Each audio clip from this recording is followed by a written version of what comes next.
Let's go on to agenda item 7, which is the Q3 performance report, corporate and commercial. Okay, thank you. This is the quarterly performance report for the Directorate. I'll pass over to the team for quick highlights from their areas before we open for any questions. So Ben, coming to you first for commercial development. Yeah, thank you, Catherine. I'd just really like to point out to committee 2 specific pieces of news from the report from a commercial development perspective.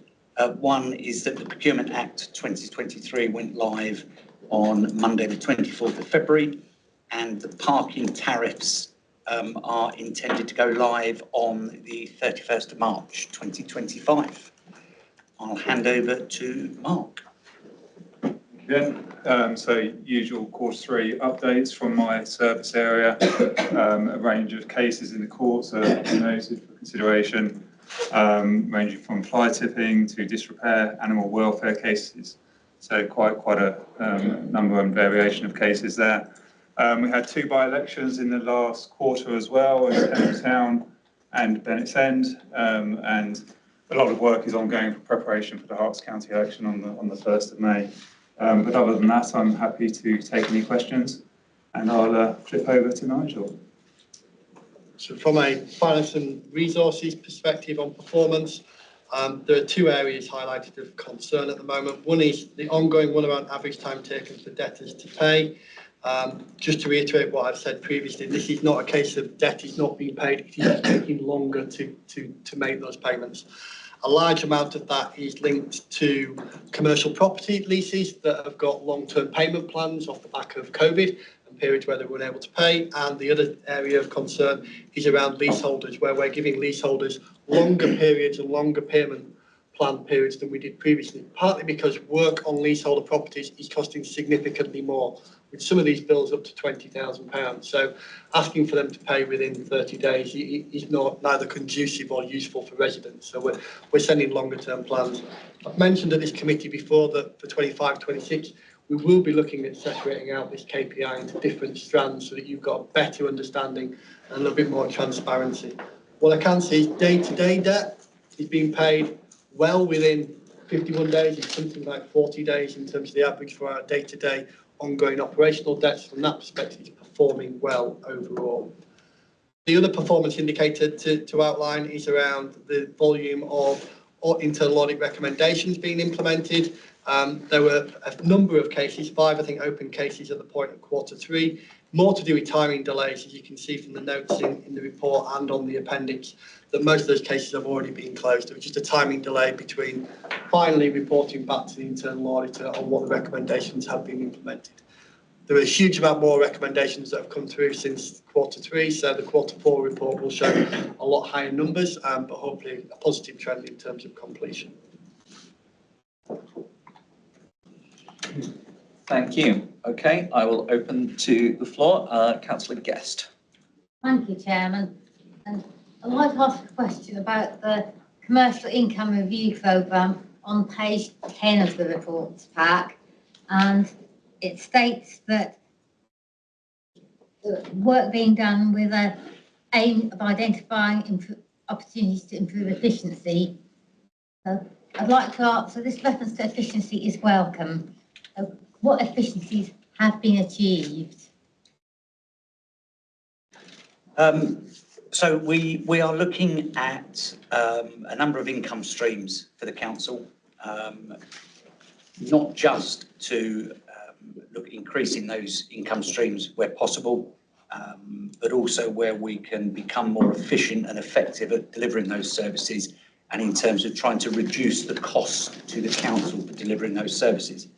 I don't, off the top of my head, have that information to hand. I'm more than happy to share that information. We're now in sprint 3, so there's been 8 services looked at, but happy to provide that advice, or sorry, that response to that question in writing. I think actually, and I'm going to look across at my strategic director, I think that the Commercial Income Review Programme is probably due at some stage to come back to committee, isn't it? Update, This committee with an update. So I don't know whether you'd like me to to respond to that question or look at when the next opportunity for this to come onto the agenda.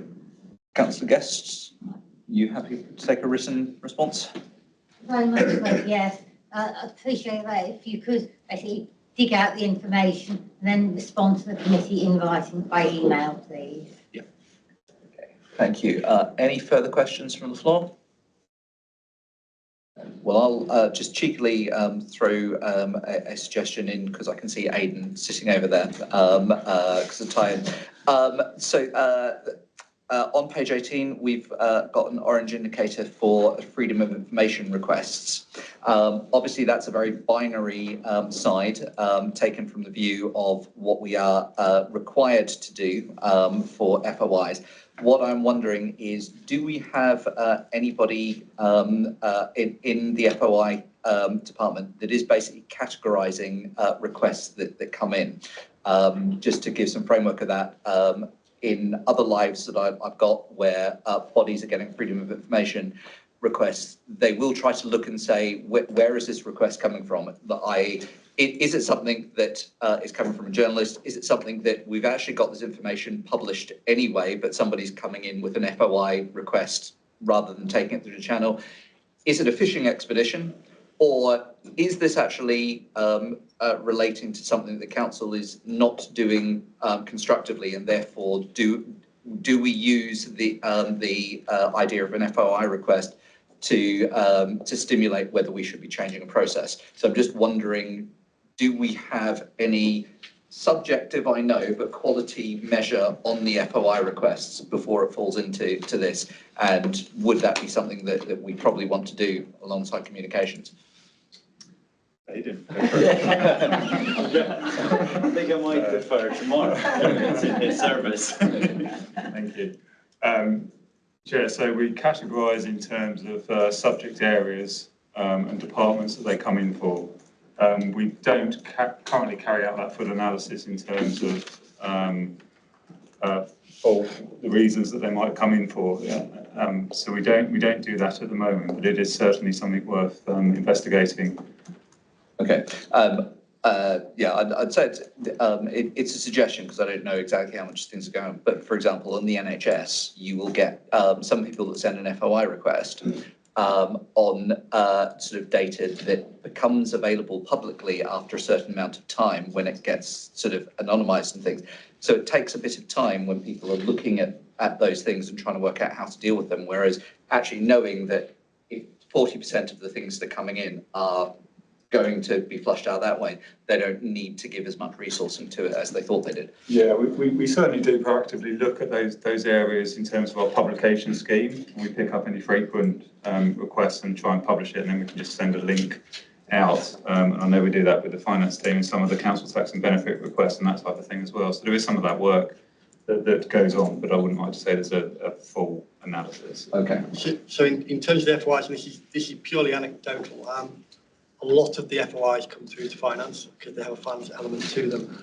We did a review last year over a couple of quarters, and we were looking at about 60% of the FOIs that we received could be classified as fishing trips, stroke people wanting commercial information to be able to sell to us. It was around 60% of the ones we got over a 6-month period, which is quite frustrating. The Revs and Bents and Council Tax had is more queries from residents, which is what we want. We want to be able to answer their questions, but a lot of time is spent on, unfortunately, FOIs with people trying to sell product or get information to be able to sell. Okay. So yes, definitely sounds like it's relevant. Okay, thank you. Before we move on, do we have any further questions? No. Okay, so thank you. We will now go on to agenda item 8. Which is the financial performance Q3 report. Just give a high-level summary of what's in the report. Strong financial performance has been maintained in Q3, with a general fund showing a surplus of 1.5 million, and in a change of direction, the HRA is now in a very small surplus considering its £70 million budget. But Again, what both those things point out is a huge amount of hard work, particularly on the HRA front, which has been under significant pressure for a number of years now. A lot of the mitigation strategies and the work that's gone into that have been very effective. In terms of the surplus on the general fund, significantly driven by Treasury management returns, interest rates at present now are 1.5% higher than what were projected at the start of the budget setting process for 24-25. And our cash balances are some £20 million higher due to various delays and also an increase in terms of what income we expected in the cash flow statement. So they have done very well. On the other side of that, we still have pressures around environmental services with fleet and the waste service, which is an ongoing pressure and an ongoing challenge for ourselves in delivering that service. And then additionally, we have got the pressure of temporary accommodation, which is circa 0.4 million at the moment, which is something that is a sector-wide issue and something that we put growth into the budget for 25-26. But I suspect that will be an ongoing issue for us and the sector in general until the government comes up with a wider strategy in terms of housing. So as a summary, the areas of pressure we believe will either be mitigated in the 25-6 base budget or we have allowed growth to mitigate some of those. Treasury management, we are keeping a much closer eye on that in terms of where we go going forward for 25-26. But just to give the committee, you see a big variance in Treasury management. I think that's great news. We've got £17 million in our capital programme next year on 2 projects. If we spend that £17 million, that will be circa £900,000 we'd lose next year on Treasury management return. If we don't spend it, we potentially get almost £1 million, that £900,000 benefit. That is how easy Treasury management can swing. So they are big numbers, but they are generally short-term in terms of nature because that spend will come at a later point. In terms of the investment strategy for the council, we are working on developing that over the next 3 or 4 months, and that will give us a much better understanding of what investments we're making and what cash balances we have. And at that point, we'll be able to come back to this committee either as part of the MTFS or as a standalone item to give a bigger update in terms of where we're at in future investment, medium term, and what the impact on Treasury that would be. I haven't mentioned capital. I will very briefly mention that because, again, that is a very good news story. We had a budget of 70 million to spend. We're on 67 million, a 5% slippage on a capital budget.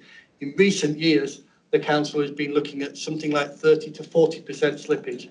We're actually delivering on those projects that were delayed for various reasons, some of them for planning, the planning moratorium, some of them around housing and delivery partners, but we're now actually delivering significant inroads on that, which means residents are going to see new homes, they're going to see new facilities like the Hemel pitches that are finally coming to fruition. And again, we expect that to continue into 25-26 as well. Okay, thank you. Just before I open up, I apologise if I sound like I'm being pedantic. It's just choice of words. Just want to make sure when you're talking about that you're expecting current pressures to mitigate, you are meaning that they are mitigated by let's call it windfall performance in particularly Treasury, but other things. You're not implying that the cost pressures on those individual line items will get solved through their own operations. So for clarity, when I'm talking about mitigation, I'm forward thinking. We've just approved the budget. So I'm basically trying to say those areas where we've got significant pressure at the moment, we believe have been mitigated as part of the 25-26 budget, either through the service doing additional work. So for instance, fleet. This year we've done a retrofit to all our waste vehicles to reduce the maintenance pressures that we've been getting. That project is now coming to an end and we don't expect that maintenance pressure to continue into 25-26. There are some other vehicles where there might be some pressures, but that area we'll look to mitigate. Temporary accommodation, we've got a pressure at the moment in 24-25 of 420,000 circa. We've put 300,000 growth into 25-26 budget to try and mitigate some of that pressure. So the mitigation was about next year rather than in year. You are right, our overspends in year are being mitigated or offset by our positivity in terms of Treasury management and some other areas. So we are mitigating it in year from a bottom line perspective, but from a budget perspective, it's more around next year and how that will impact. Okay, right. Thank you, and apologies for the interruption. So questions from the floor, please. Councillor Guest. Thank you, Chairman. I see that the report as in neighbourhood operations, paragraph 5.2 refers to pressures in relation to staffing costs due to sickness.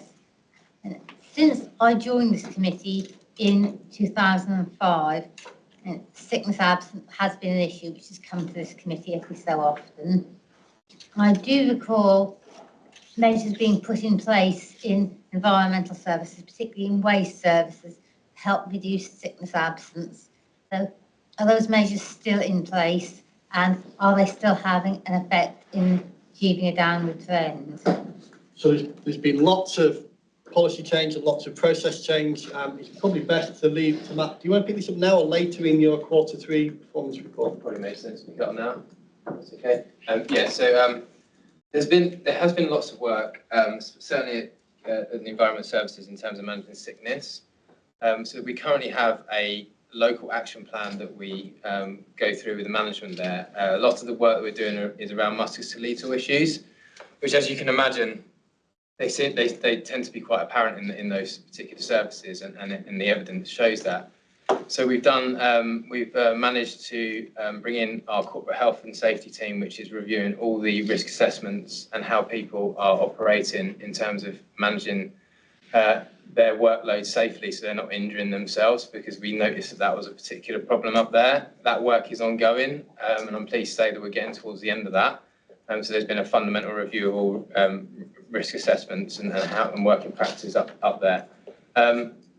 We also recognise that they're a separate entity to a certain degree, so we're doing a lot of work around the communications and them feeling engaged as part of the councils. The trade union meetings now are a regular item there, so we can pick up any issues that are occurring. And my team certainly look at every month, every single sickness day across the organisation to identify where there's areas where people are potentially causing problems in terms of the trends, in terms of sickness. So we're able to identify where there's particular problems, and we're making sure we're exercising the policies correctly with the management team so that we can escalate cases where we feel we need to. Thank you. Thank you. Councillor Adeleke, you want to throw something in the mixing bowl? Yeah. Well, you can turn it to your corner here so you can see me. Just a general question for Nigel, please. On the question of temporary accommodation, do you get any, given the pressure and what has been going on about it, and rather than decreasing, it's increasing, do you get any form of support from the central government, directly or indirectly? And if I can ask two questions so that, and then the second question is, in your closing remark, now you mentioned something about the building of new homes. When these homes are up and running, will that ease the pressure, the question of temporary accommodation? So there's kind of two different distinct areas. Come in, Natasha, if at any point you want to. In terms of temporary accommodation, yes, there is a housing allowance that we get for accommodating those. The issue we have is that doesn't often cover the cost of actually providing that accommodation, particularly when we're having to go to the private sector and there's a very small market for that, or as we've had to in 24-25, which is unusual for the quorum, we've had to go to the B&B market or temporary overnight rentals. The cost of that outweighs what the subsidy that's received for housing those individuals. So that's where some of the pressure comes. It is a demand and supply issue. Demand at the moment is increasing significantly for many reasons that everybody will have their own views on, in terms of the economic issues that are going on, in terms of migration, etc. But also the supply is reducing. There's less private sector rental in the marketplace because there is a massive housing issue. So from that perspective, demand going up, supply static at best, if not going down, creates the pressure. And when it's costing us more per night to house them, that's when the financial pressure comes in. We do have a good supply in-house in terms of temporary accommodation stock that has historically met this demand. The demand is now exceeding our supply. And equally, our current stock requires a lot more maintenance because it's being used more intensively and needs to turn around a lot quicker. So there's costs coming across the board. In terms of your second item, in terms of new houses are great. for people that are on our housing list and trying to home them, but we're not using our new houses for temporary accommodation. What we are doing is we are looking at the supply issue on temporary accommodation and looking at how we can try and increase that supply, either directly through investment of council resources or indirectly by working with private sector providers as well. Do you have anything you want to add, Natasha? Very comprehensive, I believe now. I think the only thing to add in respect of the grant that we received, Councillor, is that that's a comprehensive grant for supporting the prevention of all homelessness, that prevention of homelessness activity, so our resources in terms of staff, in addition to temporary accommodation provision, so it needs to be spent holistically. In respect of supply and demand reducing, currently demand is increasing and we're forecasting an increase of up to around 200 units in additional demand for temporary accommodation over the next 2 to 3 years. So the temporary accommodation project and our house building programme will need to consider this and that will feed into our wider housing transformation programme. But as Nigel touches on, there are a number of factors that impact on homelessness demand, as you will know. So our homeless prevention strategy will be key to kind of mitigating some of those issues. Thank you. Thank you, Chair. Thank you. Councillor Allen. I think it should be highlighted that the commercial team is also making sure that unused commercial property is being utilised for temporary accommodation, which is a very creative and flexible solution which they should be applauded for. Councillor Allen, yeah. So can I ask the portfolio holder? Are you saying that is currently ongoing or you are planning to do that? No, it's already happening. Okay, where there are shops that have flats associated with shops that are not being used by the shop holder, they are being used for temporary accommodation. Yes. Thank you. Thank you. Councillor Stevens. Just to make the point, on the supply side, with the increase in Airbnbs in the area, at the last housing scrutiny meeting, I asked the question, do we know how many Airbnbs we have in the borough? We don't collect that data currently. No. Darren said he would investigate, I think it was.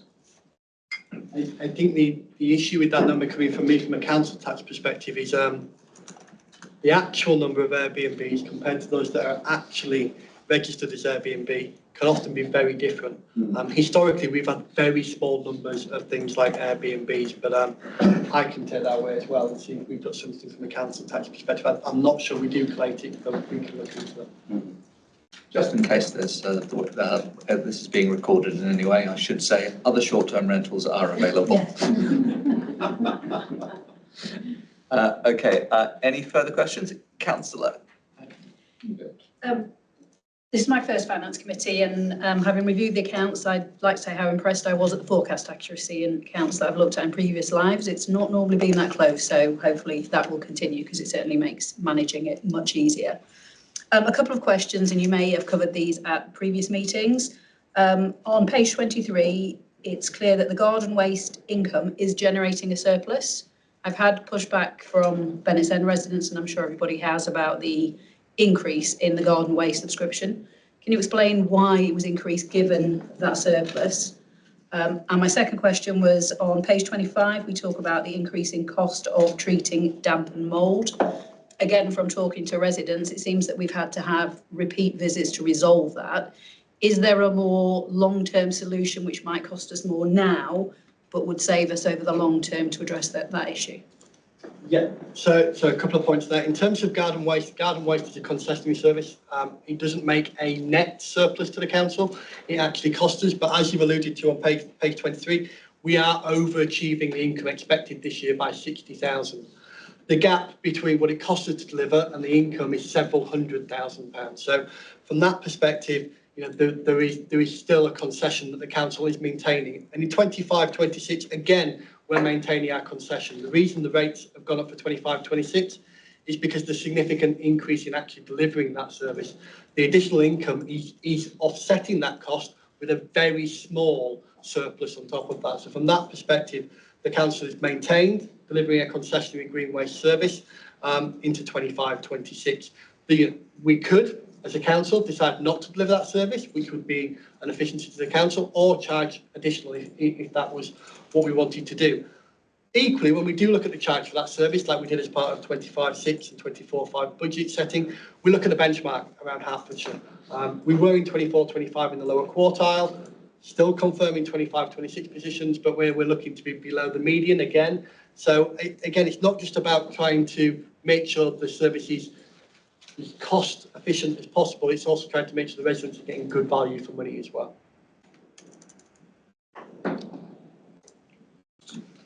I feel like I may have missed the second part of your question. You did. So the second part's probably more for the Housing and Communities OSC, but seeing as Natasha's there, you may be able to answer it. I'm here, but we also have Mark Pennell, who's the AD for Housing and Property on call, so he probably will be able to give you a more specific response in terms of what we're looking for, Councillor. Thank you, and thanks for the question. Just on damp and mould, I think the important thing to note in this particular financial year is the fact that we've cleared a significant backlog of damp and mould cases. This is in response to some of the headlines that we're all aware of with Awab's law, but also in readiness for when that becomes legislation in October. So we have done an increased number of different things, including now we've got a triage system in place where all calls are responded to within 7 days, emergency ones are responded to within 48 hours, all of which does by its default indicate that we do have repeat visits because we try things that don't always work. We go back and we try other things. And it's really difficult when we have a look at different properties and different archetypes of properties to ascertain what the root cause is without trying things. So there are some repeat visits, unfortunately. But we're also holding cases open. So, as the chair alluded to, it goes to another committee, but there's a ongoing tracker of cases which are open over a protracted period of time, and we are always red on that. And the reason why we're red on that is because we hold the cases open until it's fully resolved and residents are happy. So it's our way of working more closely with the residents and not just going in and painting a mould wash on it and moving away. There are some easier ones where we do go in and we do a mould wash because they're around windows, for example, which are inherent with black mould around them because of the cold spots that it creates. If we don't address the water quickly, it does work. It does turn into black mould. So there is an ongoing initiative, as I've said. There will be repeat visits because we have to try various things, but the costs should start to level out because the demand is dropping. So I think assurance for the committee on that is that it's a moment in time. We have proactively gone back. We've done over 500 cases of damp and mould this financial year. We're down to less than 300 now. The demand is reduced on the service, so the cost should level off. Thanks, Mark. Any follow-up? And apologies that I misspoke your name before. You are very welcome, and so I apologise. Councillor Elliott. It's just clarification, Mark. On damp and mould, a lot of it is caused by lack of ventilation, really. And do we let the tenants know that they have to open their windows and not, let it all build up the condensation? Because I'm pretty sure it's caused by that. Yeah, and it's a really good question, Councillor, so thank you for that. And I think the balance that we have to find is educating our residents without the stigma of it's condensation, it's your lifestyle, which again has been quite prevalent in the media, that there's been a lot of blame. So what we tend to do is we go in there with surveyors. So obviously the surveyors go in there with the appropriate equipment, and we've also now started on our more repetitive cases, we've started to install what we call data loggers, and the data loggers are mounted next to the smoke alarms. They are remote. They plug into our gateway system, which we use for monitoring smoke alarms. So there's no cost to the residents, they're battery powered. But what that does, it enables us to articulate back to the residents when the peak levels of humidity are in the properties and what the temperature of the property is like. So again, when we're talking to residents around cluttering and the way that they sort of push everything against their their properties. We're not going in and doing a mould wash and blaming them. What we say is, we've done this mould wash, we've put these data loggers in, we'll monitor over the next 3 months, and then we'll go back, and the surveyors go through some really complex graphs with the residents, and it really does show them the benefits of opening the windows, because the residents can open a window and then record when they open the window, and when the surveyor goes back, you can see a drop in humidity. But it is a very, very difficult conversation, especially with the cost of heating homes, where we're asking them to put their windows slightly ajar with the heating on. It doesn't sit well with them. But it also highlights the fact of the benefits of the reduced humidity in the property when the heating's on, because there are a number of residents that can't afford to heat their homes. So we're working with them about heating 1 room or 2 rooms, and then leaving the window ajar in the rooms that they can't heat, and that does really help with the black mold situation. So it is very much an ongoing collaboration with residents, and we don't go in there with one size fits all. The surveyors are really, really well skilled. They go in there with some written literature. We've got different languages. They go in there with pictorial information that is easy to follow. And as I said, we've got the rather sophisticated data loggers, and we've got some throwaway ones which the residents are able to walk around their property with. And it's a very simple gauge that goes into the red. If they open the window, they can see it drops down into the amber or the green. So again, it's just helping them really. Thank you.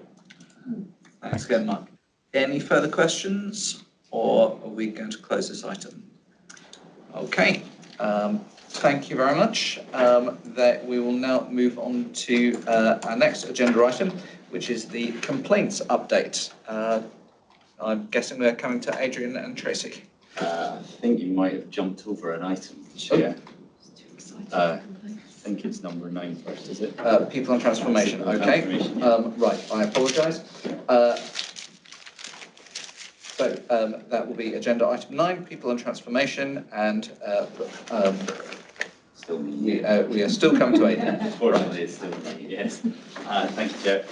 So as you can see, I'm flanked by my fantastic team of experts, and we have a couple of substantive items just after us on the agenda, which give a slightly deeper dive into some of the key priorities and things that we've been working on most recently. So I don't intend to spend a huge amount of time running through this report. A couple of things just to draw out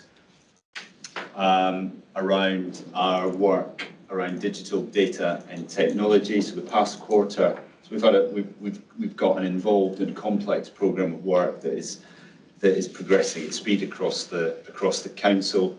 Over the last quarter, you'll see from the update that cybersecurity is featured heavily with a number of key milestones achieved, which we are very pleased about. That will, we don't make any apologies for focusing our attention on that, because the threat is real and the threat is significant to all organisations, all public sector organisations, and so we will continue to give that the absolute highest priority. Moving on quickly on to our comms programme, again a busy quarter of activity. And as we start to look forward, and also, again, continued improvements in terms of our engagement levels, as we start to look forward, our communications programme, particularly internal, but not exclusively internal, becomes slightly more complicated due to local government reform and devolution. So it's worth being aware that we are ramping that up. We had a staff briefing session last week around that, because it's critical over the coming months and years that the position of our staff and supporting them and keeping them informed is going to be critically important. So I guess headline overall for People in Transformation is that from a performance point of view, it continues to perform relatively strongly, and the performance is generally improving on a quarter-by-quarter basis, but very, very happy for me and the team to take any questions. Thanks.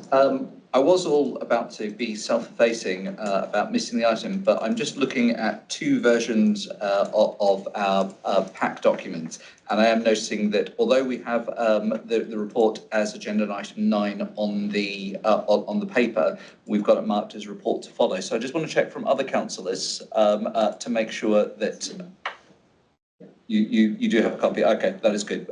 Right. Okay. In which case, then let us open the floor to questions.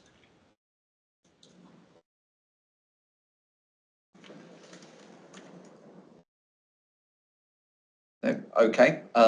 Right. I may have to come up with some myself. We'll come back. Please don't feel obliged. Okay. Right. Well, thank you. And now we will flip back to agenda item 10, the complaints update. Thank you again, Chair. So I'm very happy to hand over to Tracy Lancashire, who is our Customer Services Manager and has been leading the good fight over the last 18 months to help the organisation improve its performance on complaints. Tracy. Thank you. So complaints has really been a quite high corporate focus for the organisation over the last year, and there's been huge efforts in the complaints team working with departments and services to ensure that we improve the service that we deliver in terms of our turnaround times. We've reviewed our policy to ensure that it's in line with the Ombudsman Code that was introduced, and we have clear processes in place that now allow officers to use those processes and the tools of the training and the templates to ensure that it's a consistent approach. We receive approximately 250 complaints a quarter, which is quite the norm for an organisation this size, and I'm delighted through all the hard work that has taken place that the last month we've hit our KPIs for both our stage 1 and stage 2 response times, so we've got there eventually, but everyone's doing really well at the moment, so it's just to keep those improvements going. And can we just clarify those figures that you are giving, they are all complaints or they are complaints excluding Cardo? We don't do it excluding, yeah. Oh, some of them maybe, they come to us, but I don't know if they deal with, Mark might be able to answer, but the ones that come to us that are about Cardo, we would deal with. Whether they deal with separate ones, I'm not sure. Okay. Questions on agenda item 10? Oh, Mark, did you want to come in there? Thanks, Chair. It's just to note that all the complaints that Tracy reports on include Cardo. Anything separate goes through the corporate team.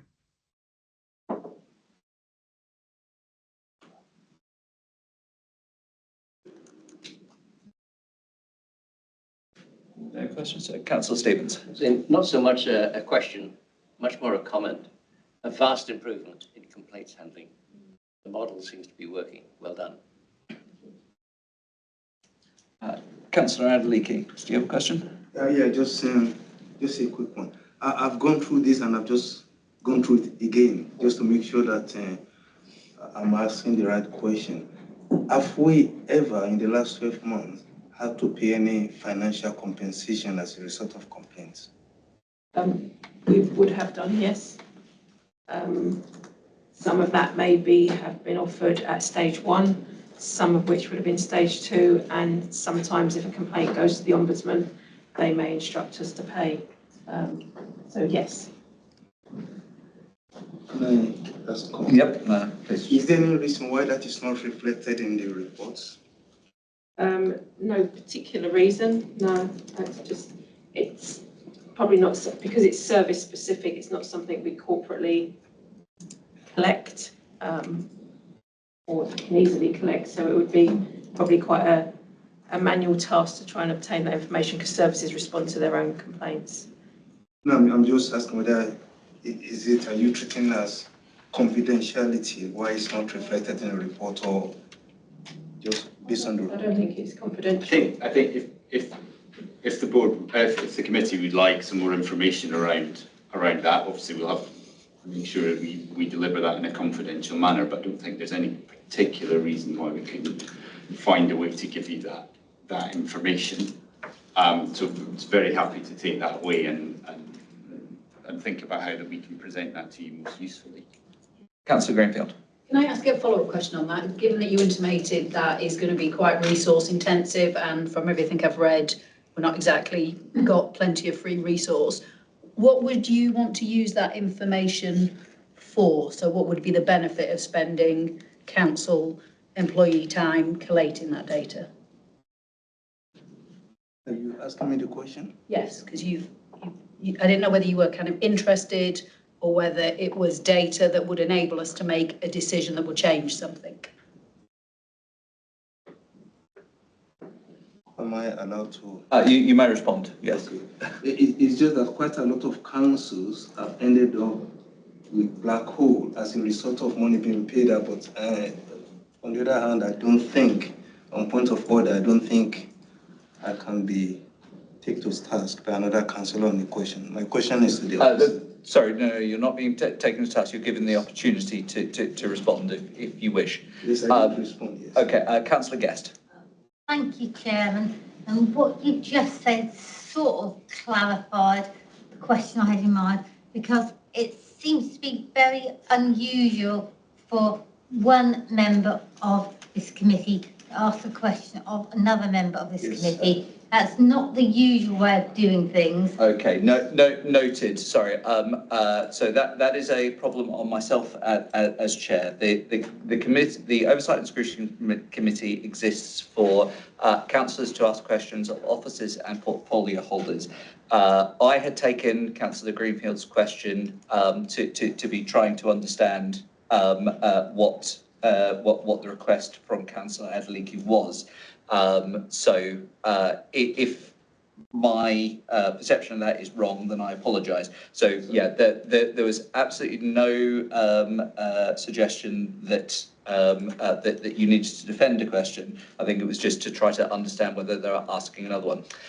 Councillor Santa Maria. Thank you. I would say, although I completely take on board what Councillor Greenfield said, I think it would be useful to have that information, maybe not on an ongoing basis, but kind of a snapshot, just so we've got an idea of the level of what's happening. So, because I think that would impact, future decisions that we would potentially make into how we would scrutinise that work. Noted. So if I can just interject with my accountant hat on, and it is not my role to be the company, the council's accountant, but so long as any payments that we are making as a result of complaints are incurred in the area of the service, so it would be seen as being cost of delivering that service rather than it going to a completely different cost centre. It should be reasonably simple on the ledger system to be able to say what is going on, because effectively, each service would have an operating cost that would reflect on those type of things, and there should be a nominal ledger code to be able to pull that together. Obviously, Nigel's run away, but I guess for my filling in on Councillor Adeleke's question is, if the costs of making payments as a result of complaint is sitting separate to the operational area, that would be a problem, because we'd be looking at sort of our transformation budget, I presume, overstating its costs. But if the other things are going back, so we can actually see, hold on, we're spending money because we got something wrong and then we've had to fix it later, that should just be part of our normal operating budget. So I guess we'll leave that with Trudy to have a word to Claire and Nigel about. We can definitely take that away and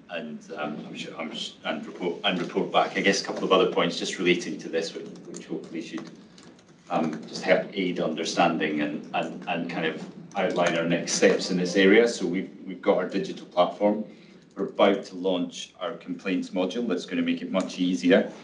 It sounds slightly perverse, much easier for people to make complaints, but also much more straightforward and much more efficient for us to manage them. This is one example of a thing that we will be able to see at the touch of a button, as it were. So we'll be able to see if compensation has been offered. Recorded, yeah. How much has been paid. Exactly. And secondly, just the ambition when we started on this work to improve our complaints performance was exactly that, to provide a better service for residents, but also to understand those areas where actually we're not doing so well, and why aren't we doing so well, and how can we improve it. So we do monitor all these things, and if a service decides that it's reasonable and right to offer compensation, there will be, as part of that, a conversation, a discussion, a review to make sure that we mitigate and we resolve whatever the issue was that resulted in us having to pay money out. Councillor Santa Maria. Just in response to that, I would say anecdotally, and I don't know what other councillors' experience has been, but I do tend to find, I think that would be really good, because I tend to get residents coming to me who haven't yet made a complaint because perhaps they're not sure how to go about doing that, or don't know that, you know, it's going to resolve it. But I have very few residents that come back to me after a complaint has been made because it's been resolved effectively. So I think that yeah, certainly making the process easier for them to start, I think that will really help. That might obviously see the number of complaints go up, which I'm sure has been. We're getting an excuse in early. And it's a similar comment from me. The numbers that we've got in there didn't seem to highlight any changes on complaints that DBC receive that are actually for somebody else. I know when we started this process that there was a big thing of the amount of things that we get, but actually they should be complaining to a different authority or a different organisation. So I'm hoping that you know, the fact that we're responding to complaints a lot faster, I would hope that means that it's because we're getting more ones that we should be responding to and less that we shouldn't. But I couldn't quite tell that from the report. Is that correct? Those that come into because we've now centralised the complaints team, the ones that are not for non-DBC services are dealt with by the complaints team and typically sent to Herts County or another organisation. So the officers are freed up to deal with the actual ones that for their specific services. So. Okay, but we're not recording that data. We're basically saying we took a phone call, but it didn't register a complaint. No, we're just facilitating that they get to the right place. Fantastic. Any further questions? Any further complaints? I would just like to make my apologies. I was seeking to understand the process, not questioning your right to ask the question. So. That's all right. Okay, so now we move on to agenda item 11, which is our equity, diversion, including and belonging strategy. Stacey. I think I'm just going to do the intro now. I'll show it. Okay. So thank you for allowing us to take you through this strategy this evening. The council requires a new quality and diversity and inclusion strategy for 2025. Hence why we're here today. Stacey and Ade and the council's EDI staff working group have been busy drafting the proposal for you this evening. Over the last few months and discussing and evolving with the relevant stakeholders. I know that you've all seen the strategy, but Stacey's going to now take you through the main aspects of this for you, so we can hear your feedback and hopefully answer the questions you may have before we look to seek further approval. I'll pass you over to Stacey. Thank you. Thank you, Matt. So we're here today to present to you our new strategy in relation to equity, diversity, inclusion and belonging. And you may have noticed that actually we've expanded our focus from equality, diversity and inclusion to include equity as opposed to equality, and also added in belonging. So this has been done because we recognise that in order for an environment to feel inclusive, it needs to be much more than just equal. Equality gives a focus to the needs of individuals, not just equity gives a focus to the needs of individuals, not just equal treatment. We have included belonging, as this was also included initially as part of the previous strategy in 2020, and it lost its way. And we believe that belonging should be a fundamental focus for us. And it helps us to create a truly diverse, inclusive organisation and also community. So this strategy links closely to our people strategy, forming part of the Future Decorum Transformation Programme, with its focus on having the right staff in the right place at the right time, working in the right way. And our vision is to have a workforce that is high performing, highly motivated, and with the skills and resources to deliver the best possible outcomes for our residents. And in return, we want people who feel supported, engaged, and have real opportunities to develop and learn. Not only that, but we know, and research also suggests, that organisations that have a strong equity, diversity, inclusion and belonging strategy keep employees engaged and motivated more than those who do not adopt such strategies or hold them in high regard. So this strategy is also focused on more than just our people. It's also about our communities and those that we serve, as well as being linked to our value of nurturing the Equality Act and the public sector equality duty. And since the last strategy was developed in 2020 as an EDI function and with the EDI working group, which is a group of employees across Dacorum, we have achieved some really great things. I wanted just to take a moment just to highlight a few of those. So we've introduced a prayer room and a breastfeeding room and our LGBTQ+ ally scheme. Internally, we celebrated International Women's Day, Black History Month, Mental Health Awareness Week, and externally we supported the Windrush 75-year celebrations. We commissioned an outdoor South Asian inspired cooking session within the community. We purchased a carom board for Bennett's End Adventure Playground, which is a popular South Asian game. And we've ran girls empowerment sessions at the adventure playgrounds. We've also made improvements to our equality impact assessment and quality checking process. We also became a disability confident level 2 employer and implemented a reasonable adjustments policy. We established the gender equity group and launched our menopause policy and menopause support group. So to develop our new strategy, we held focus groups with staff from across the council, and the key themes from those sessions helped us to develop our strategy and the 4 key areas of focus. So these key areas of focus, which are in the strategy, are increase the data we hold and use that data to inform our decisions, connect and foster relationships with our communities and customers, champion diversity, inclusivity and belonging as part of our culture and eliminate any unlawful treatment, and provide accessible services that allow us to reach all corners of the borough. To enable us to deliver on the aims within each of these areas, we are developing our action plan. And each directorate has set their objectives as part of service planning and also the aims, so that we can make sure that we achieve the strategy as part of a collective. The following are just some of the actions that will support the delivery of our strategy, just to give you a bit of an idea. So we will be, and we have already started, to set up an internal community engagement task force to identify and engage with particular communities or groups of people who share protected characteristics and increase our visibility and engagement opportunities.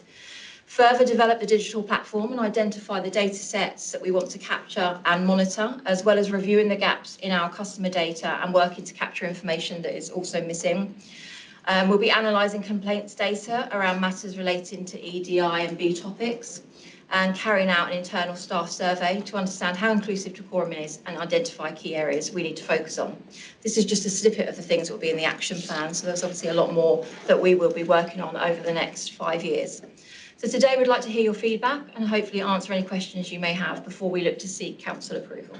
Thank you. Thanks, Stacey. Any questions or comments from the floor? Councillor Gale.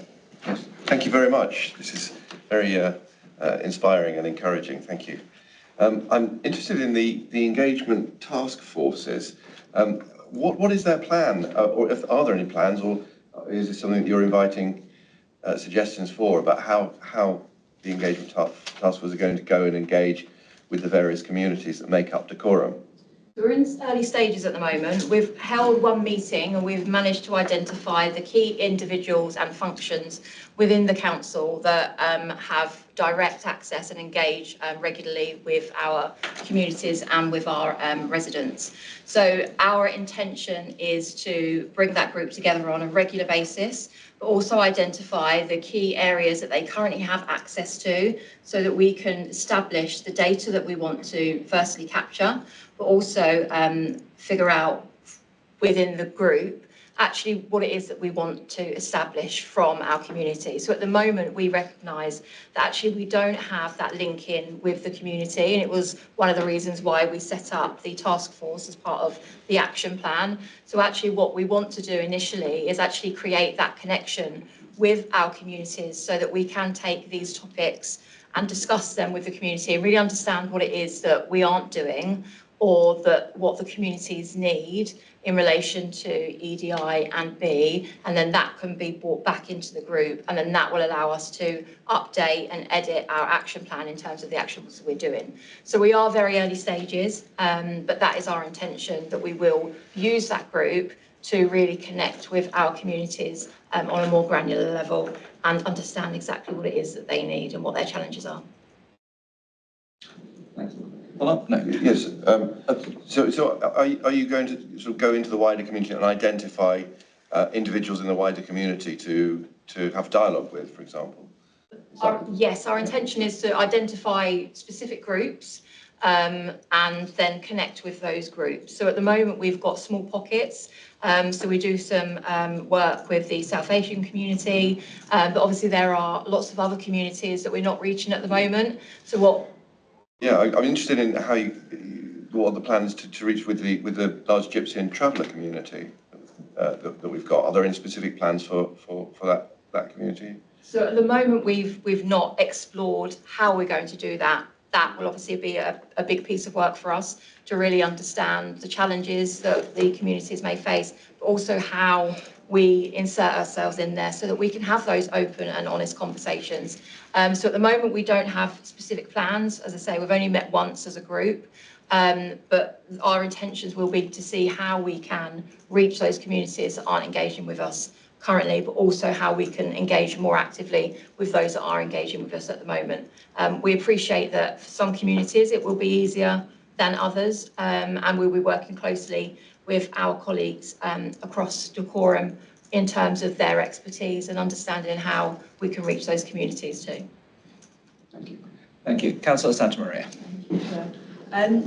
First of all, I think it's great that we're sort of taking this next step in this journey, which probably doesn't end, it just carries on, hopefully improving. And thank you to you and your team for all your work on this. The only thing I was just going to add was in relation to that kind of community engagement. Is that something that councillors can play a role in? Because obviously we are on the ground within our wards. And probably know of people who might be, even if it's just giving us contact information so that we can say to, if a resident comes to us and we think, oh, there's a voice that needs to be heard, so that we can kind of pass that on or something. Yeah, absolutely. I think there's absolutely opportunity for us to work collaboratively so that we can reach all of those areas of the community that we're not at the moment. I welcome that. Thank you. So from that, it may be worth the task force circulating contact details to all councillor groups via email, so we know how to get hold of the task force. Sorry, jumping in on that one. Councillor Anna Leakey. Thank you very much for the presentation. I think this is a very important project, not only for the council but for the community. Based on what you've put together and your intentions, I think it's going to be quite for some time before everything comes together. I'm just wondering whether you are thinking of having a pilot scheme before you go into the wider community for this kind of, for the magnitude of this program, whether you want to consider that? It's definitely something that we can consider. You're absolutely right. The magnitude is huge, and the action plan, as you can imagine, there's lots of elements within that. So it might very well be something that we want to consider prior to us expanding our reach, so that we can work on the strategies and understand what strategies may be more effective for us. Thank you for that suggestion. Thank you for that. Yeah. And I'm also aware that Newham Council in London, I think, they are actually into this type of community engagement. Perhaps you can maybe find out a little bit more about what is going on there. Yeah, brilliant. Thank you. Thank you. Councillor Stevens. Can I just make an observation here? It looks very much like a hub and spoke arrangement here, where we're going out to individual communities. What I'd like to see further ahead is ways in which we can bring the communities together so that we share whatever it is we're doing and help them to understand each other better. So not just a hub and spoke, but a real wheel to bring it all together. Yeah, thank you. Fantastic metaphor. Okay, so thank you very much, Stacey. That was, I thought that was very well presented. You communicated a few things there. I didn't quite get belonging until you spoke about it now. I also want to thank Catherine. It's obviously very important to have SLT buy-in and championing on this, and I could see your name on there. So I've just got two suggestions from me. So the first one is the impact assessment that we've got there. That's great, but can we get that sort of summed down into, I want to say postcard, but basically an A4 that you could use on things like the screensavers, etc. When somebody is doing a larger project and they're thinking, oh, what's my impact assessment? I'll have to think about that. It's quite, I get, they'll see this and be prompted to it. But what we actually want is a lot of people that are making sort of low-level and mid-level decisions that would actually go, hold on a minute. If I choose, how I'm going to respond to this resident, how's that going to fit into the EDIB policy? So if we've got, an A4 that can sit in front of people's screens, obviously they're working from home, so it's, but that bit that it's a constant reminder, that whole point that it affects everybody. The same way when people think about the climate emergency, every decision they should have this on with a filter. I think you've basically got the right structure there on the impact assessment. You just find a way to trim that down and communicate it out. And then just my other thing, a tiny bit of a negative one. Again, the whole thing is very good. I'm glad. I just want to be very careful in how we're treating protected characteristics under an EDI policy, especially when we talk about belonging. Protected characteristics obviously have a special status in the fact legally. There is a problem when you're looking at a policy that's trying to include everybody, that suddenly, if somebody fits into one of those characteristics, they're a special minority, but then you've got all these other minorities that aren't. And so we obviously have to recognise protected characteristics in the policy. We just need to make sure that we're not in any way sort of treating those as more special or more deserving of attention.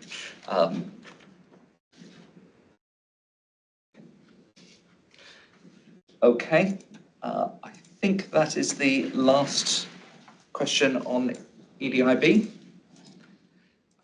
So thank you very much. And now we move on to our final agenda item, which moves us into part 2.